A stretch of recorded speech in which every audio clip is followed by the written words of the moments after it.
도대체 SK 하이닉스에 무슨 일이 벌어지고 있는 걸까요? 최근 글로벌 반도체 시장을 들여다보면 대단히 이상하고 기이한 현상이 반복되고 있음을 알 수 있습니다. 세계 최대 파운드리 기업인 대만의 TSMC가 1년 전보다 순이익이 77.4%나 폭증한 사상 최대 성적표를 냈던 지난 7월 16일. 어찌된 일인지 미국 증시에 상장된 TSMC 주식은 도리어 2% 넘게 미끄러졌습니다. 심지어 1년 전보다 무려 19배나 급증한 영업이익 성적표를 던진 삼성전자 역시 발표 당일 주가가 6% 넘게 주저앉았죠. 장사는 이처럼 역대급으로 잘했는데 주가만 폭락하는 괴상한 모순의 한가운데서 이제 7월 29일 아침 9시 SK 하이닉스가 바통을 이어받을 차례가 다가왔습니다. 그렇다면 우리가 오늘 눈여겨보고 함께 짚어볼 핵심 내용은 무엇일까요? 크게 4가지 국면으로 압축해 볼 수 있습니다. 먼저 사상 최대 실적에도 주가가 왜 거꾸로 가는지 그 월가의 숨은 채점표를 확인하고, 이어서 29일 하루에 겹쳐있는 4개의 메가톤급 이벤트 시간표를 추적한 뒤 향후 하이닉스의 주가 양방을 결정할 시나리오별 실질 확률을 차분히 점검해 보려고 합니다. 마지막으로는 숫자 뒤에 숨겨진 진짜 펀더멘탈의 시그널까지 완전히 분해해 드릴 텐데요. 이 흐름을 놓치면 출렁이는 변동성에 나의 소중한 자산과 멘탈이 쉽게 흔들릴 수 있으니 지금 바로 구독과 좋아요, 알림 설정까지 함께 해주시고 끝까지 차분하게 집중해 주시면 좋겠습니다. 우선 우리가 가장 먼저 이해해야 할 월가의 첫 번째 필수 채점 기준은 실적이 좋은가가 아니라 이미 주가에 반영된 기대보다 더 좋은가라는 점입니다. 사실 하이닉스는 지금 시장에서 매번 100점을 맞을 것으로 간주되는 모범생과도 같습니다. 7월 중순 기준으로 증권사 컨센서스는 이미 매출 83조 원, 영업이익 63조에서 65조 원, 이익률 76%라는 경이로운 숫자를 아주 당연한 기본값으로 깔아두었죠. 이미 1분기에 세계를 놀라게 했는데 시장은 그것을 가뿐히 뛰어넘는 성장을 주가 가격표에 먼저 넣어둔 셈입니다. 그러다 보니 사상 최대 실적이 그대로 나오는 것은 새로운 소식이 아닌 단순한 확인 단계일 뿐이어서 호재가 소멸했다고 판단한 거대 자본들이 차익 실현의 출구로 삼아 빠져나가는 장세가 연출되곤 합니다. 더구나 월가는 하이닉스와 같은 사이클 산업을 바라볼 때 이익이 가장 높은 정점일 때 가격표는 도리어 가장 싸 보인다는 독특한 역설을 적용하곤 합니다. 현재 하이닉스의 선행 PER은 4배에서 6배 수준으로 겉보기엔 역사적인 헐값값처럼 보이지만 글로벌 스마트머니는 이 싼 가격표를 액면 그대로 신뢰하진 않습니다. 지금이 돈을 가장 잘 버는 호황기의 한가운데이기 때문에 생기는 기분 좋은 착시 현상임을 너무나 잘 알고 있기 때문이죠. 실제로 기관들은 2027년이나 2028년에 경쟁사들이 동시에 공장을 들여 공급 과잉이 오고 이익이 반토막 나는 미래를 가정하는 스트레스 테스트를 가동합니다. 이 계산기를 돌리는 순간 PER이 순식간에 2자릿수로 뛰기 때문에 향후 호황이 얼마나 길게 유지될지에 대한 명확한 가이드라인이 없다면 기계적으로 비중을 줄이게 됩니다. 최근 국내의 한 증권사에서 하이닉스의 영업이익 전망치를 시장 예상보다 약 8% 낮은 60조 4천억 원으로 하향 조정하면서 주가가 큰 폭으로 흔들린 적이 있었습니다. 하지만 그 리포트의 속내를 깊숙이 뜯어보면 장사가 안 돼서가 아니라는 대단히 흥미로운 반전이 숨어 있습니다. 하이닉스는 현재 글로벌 빅테크 고객사들과 3년에서 5년 동안 미리 공급 가격을 묶어두는 장기 공급 계약 LTA를 맺고 있는 상태입니다. 그렇기 때문에 최근 시장에서 메모리 현물 가격이 아무리 가파르게 폭등했어도 미리 약정된 가격대로 물건을 넘겨야 하므로 당장 이번 분기 성적표에 그 상승분이 온전히 찍히지 않는 것뿐이죠. 이는 당장 한 분기의 이익 증가세가 눈에 띄지 않은 대신 몇 년치 대규모 주문이 통장 잔고처럼 안전하게 확보되어 있음을 뜻합니다.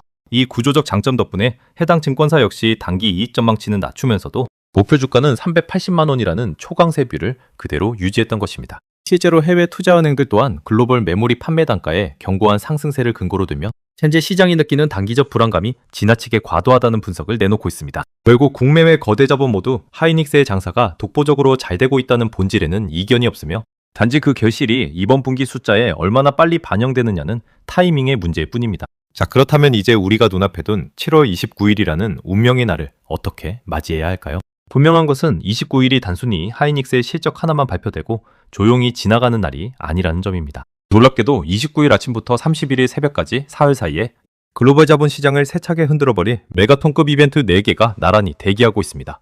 그 시간표를 살펴보면 가장 먼저 29일 아침 9시 하이닉스의 2분기 성적표가 공개되고 뒤이어 같은 날 나스닥 상장 당시에 찍어냈던 신주 1,779만 주, 무려 약 40조 원 규모의 주식이 국내 증시에 추가로 상장되는 일정이 잡혀 있습니다. 여기서 주목할 부분은 신주 상장과 함께 미국 증시에서 거래되던 예탁증서 ADR과 한국 본주를 서로 맞바꾸는 상호 전환 신청이 정식으로 개시된다는 사실입니다.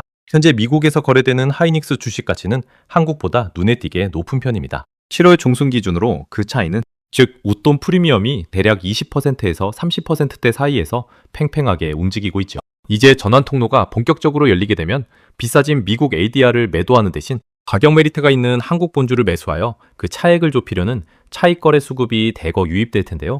이 매매가 유입되는 과정에서 단기적으로 전 시장의 주가 변동성을 크게 자극할 강력한 진폭기 역할을 할 수 있습니다. 게다가 이 흐름은 매크로 지표와 겹치며 더욱 정교해집니다. 같은 날 밤 미국에서는 하반기 증시의 향방을 가를 기준금리 결정 FOMC 회의가 열리게 됩니다. 이미 한국은행이 기준금리를 2.5%에서 2.75%로 전격 인상한 상황에서 연준 인사들이 추가 빈축 스탠스를 내비칠지 여부에 따라 성장주 전체가 받는 채점 기준이 한층 매서워질 리스크가 있는 것이죠. 그리고 바로 그 밤부터 마이크로소프트와 메타, 아마존과 애플 등 하이닉스의 가장 든든한 빅테크 손님들의 실적과 AI, 자본 지출 계획이 줄을 이어 발표됩니다. 아침에 하이닉스가 답안지를 내며 밤부터 이를 매섭게 평가할 채점 기준과 손님들의 진짜 지갑 사정이 연속해서 공개되는 촘촘한 일정인 셈입니다. 상황이 이렇다 보니 이미 자본시장의 거대 세력들은 파생상품 시장을 통해 초대형 변동성을 대비하는 해지 장치를 단단히 걸어두고 있습니다. 미국 하이닉스 ADR 옵션 시장의 단기 내재 변동성, 즉 위험에 대비하는 보험료는 평소 대형주 평균의 몇 배 수준인 160%대까지 치솟았습니다. 심지어 주가 하락을 우려해 방어막을 치는 풋옵션 물량이 상승을 기대하는 콜옵션에 무려 3배를 웃돌고 있죠. 그만큼 시장이 느끼는 단기 경계감이 대단히 팽팽하다는 판단입니다. 국내 역시 하이닉스와 삼성전자 2배 레버리지 ETF에 자금이 과도하게 쏠리자 금융당국이 신규 상장 잠정 중단과 예탁금 문턱 인상이라는 브레이크를 밟으며 수급 보완책을 마련했습니다. 그런데 참 흥미롭게도 모두가 한국 반도체에서 도망치고 있는 듯한 겉모습과 달리 그 이면에서는 정반대의 거대한 자본 유입이 포착되었습니다. 미국 뉴욕 증시에서는 블랙록이 운영하는 한국 대표 ETF인 EWI로 지난 7월 15일과 16일 단 이틀 만에 각각 8억 달러와 11억 달러라는 사상, 최대 규모의 글로벌 자금이 무섭게 밀려 들어왔던 것입니다. 이 ETF는 자산의 무려 4분의 1가량을 하이닉스 본주로 가득 채우고 있는 상품입니다. 즉 미국 ADR 주식이 지나치게 비싸지자 영리한 글로벌 기관들이 한국 본주를 듬뿍 담고 있는 이 EWI, ETF를 영리한 우회로 삼아 대규모 매집을 단행한 것이죠. 사고 싶어하는 강력한 글로벌 유동성은 이처럼 튼튼하게 살아있다는 증거입니다. 그렇다면 다가오는 29일 당일 우리가 맞이할 수 있는 3가지 핵심 시나리오의 가중치를 냉정하게 짚어볼까요? 먼저 중립 시나리오이며 확률을 가장 높게 보고 있습니다. 이는 영업이익이 다들 예상하던 컨센서스 범위인 62조에서 67조 원 사이로 무난하게 발표되고 회사 측의 멘트도 하반기 여팡이 양호하다는 수준에서 마무리되는 경우입니다. 비록 숫자 자체는 사상 최대이지만 이미 시장의 가격표에 다 반영되어 있던 소식이기에 발표 직후 단기 차익 물량으로 크게 출렁이다가 밤부터 이어질 미국의 금리 스탠스와 빅테크, 성적표 결과에 따라 최종 방향성을 잡아갈 가능성이 큽니다. 두 번째로 시청자분들이 가장 기다리실 상승 시나리오입니다. 이 시나리오가 완성되려면 3가지 조건이 삼위일체로 맞아떨어져야 하는데요. 첫째, 2분기 성적이 예상을 확실히 뛰어넘는 서프라이즈여야 하고, 둘째, 하반기에는 더 많이, 더 비싸게 팔 수 있다는 매끄러운 가이드라인이 나와야 하며, 셋째, 차세대 핵심 밸류 체인인 HBM2의 본격적인 양산 매출 기여가 눈으로 입증되어야 합니다. 이 조건들이 충족되면 현재 시장 하락에 거금을 걸어둔 공매도 숏 세력들이 손해를 막기 위해 급하게 주식을 되사는 숏 커버링이 강하게 발동하면서 단기에 2자릿수 이상의 강력한 반등 강세 랠리가 펼쳐질 수 있습니다. 반면 우리가 리스크 차원에서 방어벽을 세워야 할 3번째 하락 시나리오입니다. 2분기 영업이익이 62조 원을 밑돌거나 차세대 HBM4 공급 스케줄이 다소 삐걱거린다는 조심스러운 워딩이 섞여 나오는 경우이죠. 여기에 29일부터 개시되는 미국 ADR과 한국 본주의 상호 전환 통로를 통해 비싸진 미국 물량을 털어내고 싼 한국 물량을 채우려는 매물 압박까지 이시에 겹치게 된다면 과거 반도체 역사에서 종종 관측되었던 실적 발표 당일의 거친 변동성과 함께 높은 주가 하방 테스트가 열릴 가능성도 배제할 수 없습니다. 그렇기 때문에 29일 당일 투자자로서 우리가 눈여겨봐야 할 본질은 정적인 영업이익 숫자 한 줄이 결코 아닙니다. 실적 발표 직후 청문회처럼 열리는 회사의 공식 설명회, 즉 컨퍼런스 콜에서 경영진이 꺼내놓을 미래 예측 중에서 다음 3문장이 깨끗하게 청신호로 켜지는지를 확인해야 합니다. 첫째, 하반기 메모리 출하 가격과 글로벌 수요 전망이 기존보다 한층 상향되었다. 둘째, HBM4의 본격 양산, 매출 기여가 계획대로 커지고 있다. 셋째, 신규 설비 투자 확대는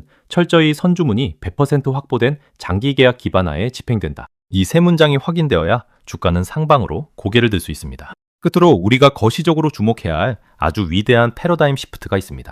최근 미국의 초대형 AI 클라우드 기업인 호어위브가 반도체 가격 변동 리스크를 해지하기 위해 금융시장의 원자재 파생 상품처럼 메모리 가격 보험을 도입하는 방안을 진지하게 검토하기 시작했습니다.